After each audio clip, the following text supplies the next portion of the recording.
Rohit surprise দিতেই খুশি হলো ফুলকি। সম্পূর্ণ জানতে ভিডিওটিতে একটি লাইক করে দেখতে থাকো। গল্পের শুরুতেই দেখা যায় ফুলকি তো রোহিতের সাথে ঝামেলা করতে থাকে আর বলে, স্যার আপনি তো শুধু আমাকে মারতেই পারেন না, আপনি তো অন্যদের মতন আমাকে ঘুরতেও নিয়ে যেতে পারবেন না, আমাকে ভালো মন্দ খেতেও নিয়ে যেতে পারেন না, সারাক্ষণ শুধু কড়া কড়া কথা আর মারধর। না না স্যার, আমার এটা মোটেই ভালো লাগছে না, আপনি আমাকে ছেড়ে দিন, আমি আজকে থেকে পায়েল দিদির সাথেই ঘুমাবো, বুঝতে পেরেছেন? রোহিত তখন বলে, ফুলকি তোমার মনে হচ্ছে না তুমি বাড়াবাড়ি করছো?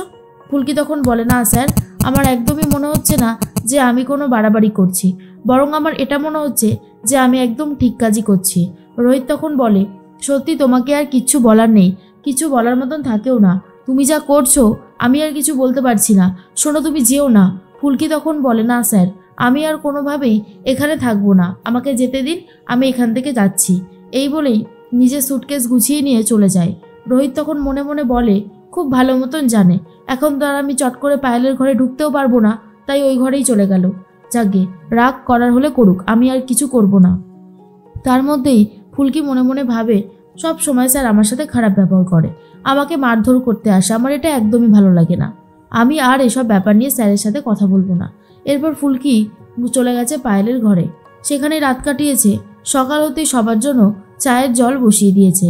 তার মধ্যেই চলে এসেছে পিয়াল। তমাল আর ধানু লুকিয়ে লুকিয়ে পুরো ব্যাপারটায় নজর রাখতে থাকে। ফুলকি তখন বলে, আরে তমাল দাদা এসো, তোমার কিছু লাগবে? তমাল তখন বলে, না আমার কিছু লাগবে না। আর অন্যদিকে পিয়াল তখন বলে, শোনো না, পায়েল কিন্তু কফি ভালোবাসে, ওকে একটু কফি করে দাও। ফুলকি তখন বলে, কফি? আচ্ছা ঠিক আছে, আমি এক্ষুনি করে দিচ্ছি। এর মধ্যেই ধানু বলে, হ্যাঁ রে পিয়াল, বিয়ের পরের দিন থেকেই কি কি ভালোবাসে বউ সেটা নিতে চলে এসেছিস? তা ফুলকি যদি কফিটা করে দেয় তুই পারবি তো পায়েলকে দিয়ে আসতে? তখনই পিয়াল বলে, আরে পারবো না কেন, এতে না পারার কি আছে, আমি তো সেটাই বুঝতে পারছি না। তমাল তখন বলে, না মানে আমি ভাবছিলাম যে তুই যে এত পাকা পেকেছিস সে আর বলার মতন না। ধানু তখন বলে, ঠিকই তো, আর এই যে আমাদের তমাল, ওর তো বউ হেডমিস্ট্রেস, কিছু বলতে গেলেই আগে থেকে বকা দেয়। তমাল তখন বলে, এই যে ধানু উকিল, বড্ড বেশি বাড়াবাড়ি করছিস কিন্তু।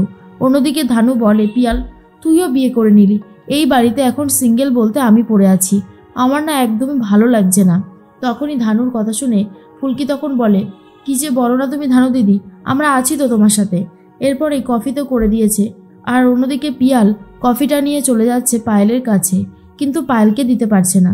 আর এর মধ্যেই রোহিতের মন দেখে বুঝতে পেরে যায় কিছু একটা গন্ডগোল রয়েছে, পুরো শান্ত হয়ে রয়েছে। তখনই তমাল বলে, কালকে বউ পাশে ছিল না তো, তাই আমার মনে হচ্ছে যে আমাদের রোহিত খুবই কষ্ট পেয়েছে, তাই না রে রোহিত? রোহিত তখন বলে, তোরা আবারও আজে বাজে কথা বলতে শুরু করে দিয়েছিস, সত্যি আমার না তোদেরকে আর কিছু বলার নেই। তখনই ফুলকি সাইডে সরে যায়। আর রোহিত তখন বলে, এই মেয়েটাকে নিয়ে যে কি করব কিছুই বুঝতে পারছি না। পিয়াল তখন ঘরে গিয়ে চুপ করে দাঁড়িয়ে আছে, কি করবে নিজেই বুঝে উঠতে পারছে না। তার মধ্যেই মনে মনে একটা কথাই ভাবতে থাকে পিয়াল, যেভাবেই হোক না কেন আমাকে কফিটা দিতেই হবে।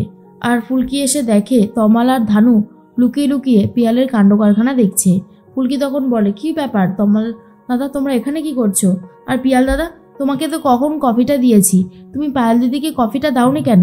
এরপরে পিয়াল বলে, আসলে ও এত মনোযোগ দিয়ে পড়ছিল তাই এটা আর দেওয়া হয়নি, এই নে পায়েল, তোর জন্য কফি এনেছি। তখনই পায়েল বলে, কফি এনেছিস, খুব ভালো হয়েছে, এনে এখানে রেখে দে, যা বই খাতা নিয়ে আয়। আরে পড়তে বসতে হবে তো, সামনেই তো আমাদের পরীক্ষা। তখনই পিয়াল বলে, হ্যাঁ এখন পড়তে বসবো? ফুলকি তখন বলে, খুব ভালো কথা, বিয়ের পরের দিন তোমরা পড়তে বসে পড়ো, সত্যি আমার না আর কিচ্ছু বলার নেই।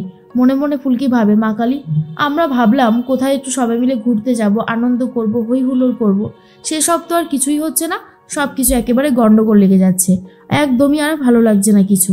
এর মধ্যেই তমাল তখন বলে, রোহিত, ফুলকির মাথা কিন্তু অনেক গরম হয়ে গেছে, ওর মাথা ঠান্ডা করতে হলে কিন্তু তোমাকে অন্য রকমের কোনো প্ল্যান করতে হবে, আশা করি তুমি আমার কথাটা বুঝতে পেরেছো। তখনই রোহিত ভাবে, কি যে করব কিছুই বুঝে উঠতে পারছি না। এর মধ্যেই রুদ্র কথা বলতে থাকে। আর তখনই চলে এসেছে ঈশিতা। ঈশিতা এসে বলে, রুদ্রদা, তোমার জন্য একটা দারুণ সুখবর এনেছি, এই খবরটা তোমার অনেক ভালো লাগবে। তখনই রুদ্র বলে, কি আর খবর এনেছো? এখন আর ভালো লাগছে না ঈশিতা, এই ফুলকি দাসকে যতক্ষণ না টাইট দিতে পারছি ততক্ষণ আমার নিজেরই কিছু আর ভালো লাগছে না, প্রচণ্ড রাগ হচ্ছে, এতটাই রাগ হচ্ছে সেটা আর বলার মতো না। তখনই ফুলকির কথাই ভাবতে থাকে রুদ্র। আর ঈশিতা তখন বলে, শোনো না, আমাকে তমাল এক্ষুনি ফোন করেছিল, চেনা জানা কোনো রিসর্ট আছে নাকি কাছে ধারে থেকে ঘুরে আসবে ফুলকি আর রোহিতদা। বুঝতেই পারছো কি করতে হবে, এই সুযোগে যদি তুমি ফুলকিকে টাইট দিতে পারো তার থেকে আর ভালো কিছু হবে না। রুদ্র তখন বলে, তুমি শিওর? ঈশিতা তখন বলে, হ্যাঁ, কারণ আমাকে তো তমালই ফোন করে বলল, আশা করি ও ভুল কিছু বলবে না, এটুকু ওর ওপরে বিশ্বাস আমার আছে। তখন রিকিও সবটা শুনতে থাকে। রুদ্র তখন বলে, ওই মেয়েটাকে যদি একটু জব্দ করতে পারতাম তাহলে আমি অনেক খুশি হতাম। অনেক জ্বালিয়েছে ও আমাকে, মাস্টারমশাইকে বেকায়দায়ও ফেলতে পারলাম না, আর শালিনী তো কিছু করতেই পারলো না। দেখছি এবারে এই চান্সটাকে কাজে লাগাতে হবে। ফুলকি তো নিজের মতন রান্না করতে থাকে, হঠাৎ করে দেখে রোহিত চলে এসেছে আর বলে, স্যার আপনি এত তাড়াতাড়ি চলে এসেছেন? রোহিত তখন বলে, কাজ হয়ে গেল তাই চলে এলাম, তোমাকে একটা জিনিস দেখানোর আছে, দেখো তো এই রিসর্টটা পছন্দ হয়েছে? এরপর ফুলকি বলে, হ্যাঁ খুবই সুন্দর, কিন্তু কি করব? ফুলকির কথা শুনে রোহিত বলে, এখানে আমরা ঘুরতে যাচ্ছি, আমি রুম বুক করে দিয়েছি। তখনই ফুলকি বলে, কটা রুম বুক করেছেন? রোহিত বলে, আমি আর তুমি তো এখন একসাথেই থাকি, একটা রুম বুক করলেই তো হয়ে যাবে। ফুলকি তখন বলে, বাড়ির সবাই যাবে না? আমি তো ভাবলাম বাড়ির সবার জন্য আপনি রুম বুক করেছেন। রোহিত তখন বলে, তুমি যে কি বলো না, আমি তো তোমার মুড ভালো করার জন্য আমাদের জন্য একটা রুম বুক করেছি, যাতে আমরা একটু কোয়ালিটি টাইম স্পেন্ড করতে পারি। আশা করি তুমি আমার কথাটা বুঝতে পেরেছো। আর অন্যদিকে দেখা যায় ঈশিতা চলে যাচ্ছিল। রিকি তখন বলে, এক কাপ কফি খেয়ে যাও। ঈশিতা তখন বলে, না রিকি, আজ আর কোনো কফি খাবো না। আমরা যে প্ল্যানটা করছি ফুলকি দাসকে বাজিমাত করার, সেটা একবার করে ফেলতে পারি, তারপরে কফি না আরও অন্য কিছু খাবো, অনেক সেলিব্রেশন করব। কি রুদ্রদা, আমি ঠিক বললাম তো? রুদ্র তখন বলে, ঠিকই বলেছ, ফুলকি দাসকে এবারে জব্দ করতেই হবে, আমরা আর হাল ছাড়বো না। অনেক জ্বালিয়েছে ফুলকি আমাদের, প্রত্যেকটা পদক্ষেপ নষ্ট করে দিয়েছে, এবারে ফুলকি দাসের শেষ হবার পালা।